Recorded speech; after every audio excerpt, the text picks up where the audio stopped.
This generator was underwater for almost a week, and it was another week before I got to drain the water out and prep it for starting. I'll go over a list of things you can do to salvage a flooded generator or small engine type thing. I'll start on that here directly. This is a little generator picked up junkyard, 2000 watt surge, 1500 running watts. Problem with these old generators, cheap generators, when it rains, even with a gas cap on there, cools the fuel tank off, causes a suction inside. Any rainwater around the fuel cap will suck right into the tank, end up going out of the tank into the carburetor from, I think I got that on there backwards. Nope, it's on there right. The pitcock is gone. Needs replaced anyway. Easy to get. No, eBay. Anyway, I'm not going to talk about the treatment of the gas tank yet. It's full of rust.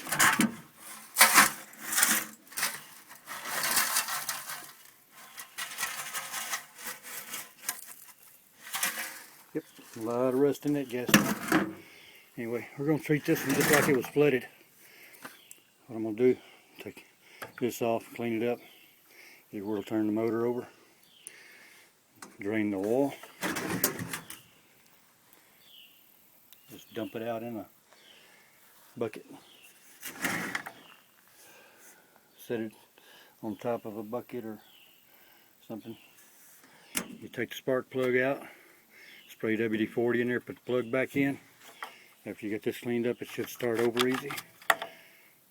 Sometimes I start it real quick with the spark plug out first, several times to blow any excess liquid that might be in there. If it's a flooded generator, it probably got water in the cylinder too.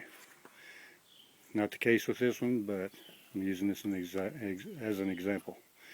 Okay, pull that a few times, spray WD-40 in the spark plug hole, put the spark plug back in, and pull it over. It'll have compression. It won't want to turn over at all. It'll be hydro-compressing.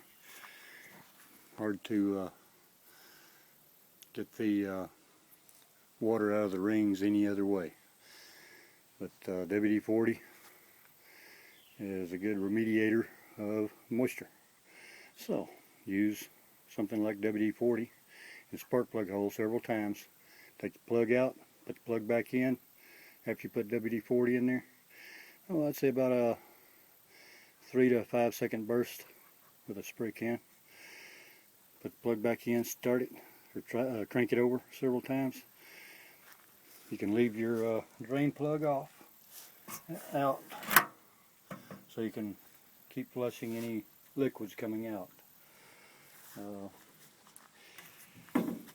If it hasn't been running with moisture in there, it shouldn't have the foam, wet oily foam stuff all inside the motor. So, but either way, once you get that cleaned out real good several times, I'd say at least 4 or 5 times, cranking it over with a spark plug in after you spray WD-40 in through the spark plug hole. Then you can pour motor oil. You might want to put diesel in there and rinse it out good, slosh it back and forth and pour it out. But I just use motor oil. Just pour motor oil in there, crank it over a few times real good, pour the motor oil back out. You can take the spark plug out. After you put your oil in there, crank it over at least a dozen times. Just pull that cord. Just get it where it's pumping oil through the whole system. Pour that oil out. Flush it real good with fresh oil. Again, fill it up. Drain your tank. This one's too rusty, it needs repair first.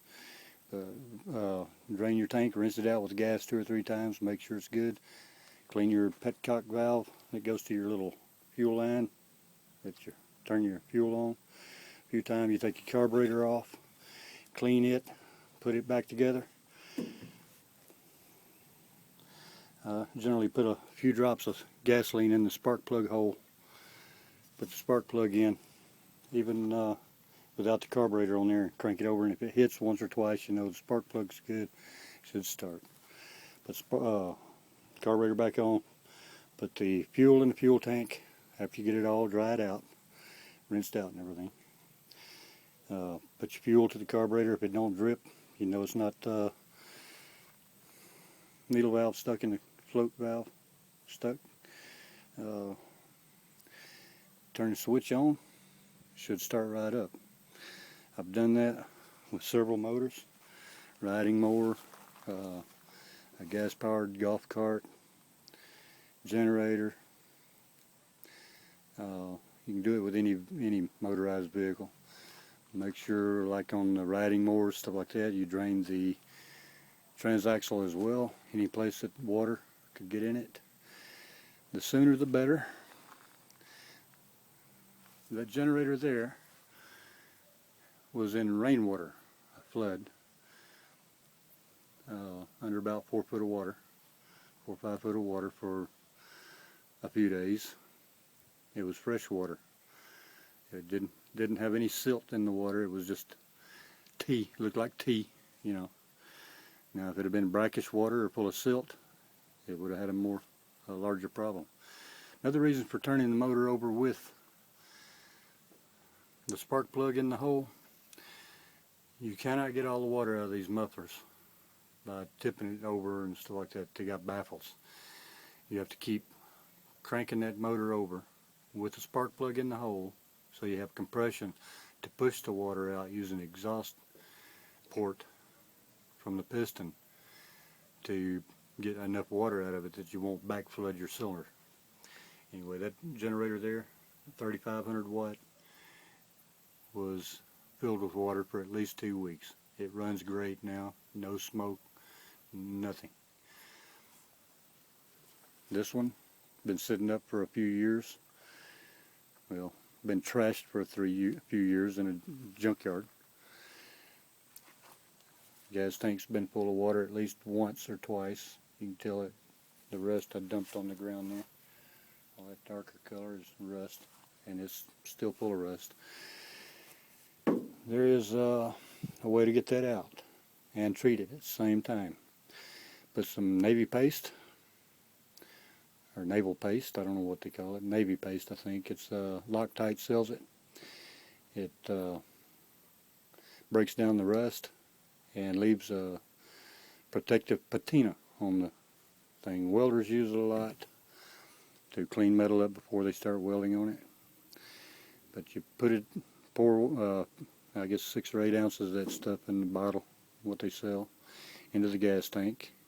Fill it up with water, let it sit overnight or a couple of days, whatever, you know. If it's going to eat a hole through it, you need to replace the tank anyway. There are several ways you can do that. You can buy the factory style tank. You can get a plastic tank. Well, you just be careful with fuel. Anyway, I've got to get a gas cap for this. I don't know if I can get a new tank for it or not. It's one of them Chinese made things there. Anyway, maybe. We'll see. It's got the information on it. I get online and check that out. Anyway, I expect to have this one up and going within a week. But most of these things you can get carburetors for them real easy. Odds and end parts, especially for the motors. Not sure about the generator head itself, whether you can get parts for them or not, but they'd be too expensive anyway. You just buy a new generator, cheaper.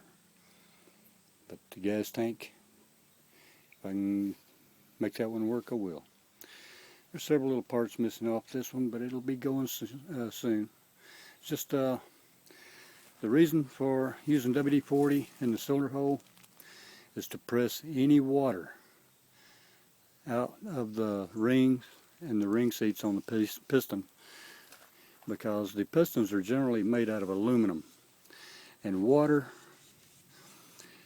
causes aluminum to oxidize, and if it has enough time to oxidize the rings or the piston in around the rings will not flex inside the cylinder as it strokes, and that'll cause excessive engine wear, and it won't last very long after that.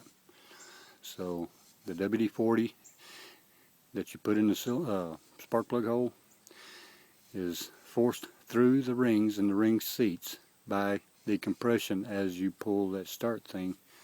When you have the spark plug in there, it's got to compress. It'll push most of the water out, at least enough that you can get it started and running. And after you run it the first time, after you've already done your oil change and everything, check your oil. If that oil has any milky color to it, change it again. Just keep changing your oil till the oil appears clean after an hour or so's run every time.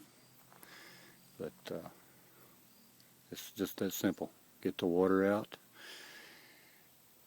and keep changing the oil till no more water is in the oil. And the oil should look kind of milky if you run it a little while with water in it. The less you run it with water in it, the less likely it'll be foam buildup, an oily, wet foam built up inside the crankcase. And it kind of makes a gunk. You don't want gunk in your motor. I've had engines with gunk in them that I got good life out of, but it's never a good thing. Always best to have a clean motor. I've had luck with all kinds though, so like I say, being prudent is being prudent. Anyway, thought that'd be a good video to post. You can salvage flooded things. The electronics are rarely affected by moisture, unless it's brackish. I've had tools that pretty much just lay in the back of the truck for decades in the rain and sometimes in the dirt, and they still operate fine even after, I pick them up wet. Been in the rain for a week and they run just fine. So a lot of people would frown on such things, but when you have as much to do as I used to have to do, my tools would stay in place where I use them, and that's just how it went. But and I never had a problem. It is the fuel system, the oil, anything with friction in the motor.